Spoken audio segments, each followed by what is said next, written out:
During the summer, my friend Baco went mountain climbing. He lost his footing and fell off the steep cliff face. Luckily, he landed on a ledge and it saved his life. However, he was badly injured and had to be rescued. He hit his head in the fall, and when they brought him to the hospital, he was still unconscious. The doctors examined him and found swelling in his brain. He had to have surgery immediately.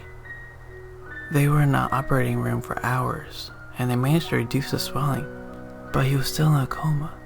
A few days later, he recovered, and I went to visit him in the hospital. He told me that while he was unconscious, he had a very strange dream. In the dream, Baco found himself standing in a deserted train station. There was nobody else in sight. When the train pulled into the station, he got on board. There were no other passengers on the train. Baco was completely alone. After a long time, the train started slowing down, and it pulled onto another station. He looked out the window and saw that the platform was deserted. Just then, he heard a low, crackling voice over the intercom. "Next stop. Final stop. Next stop. End of the line." Something about the announcement sent a chill down his spine. He jumped out of his seat and managed to get off the train just as the doors were closing.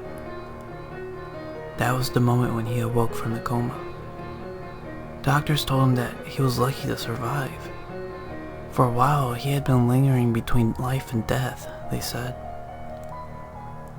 While Baco told me about his dream, I could see he was becoming upset and his face was growing pale.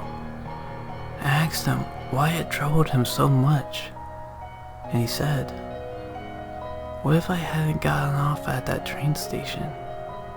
What would have happened if I had stayed on the train to the end of the line?"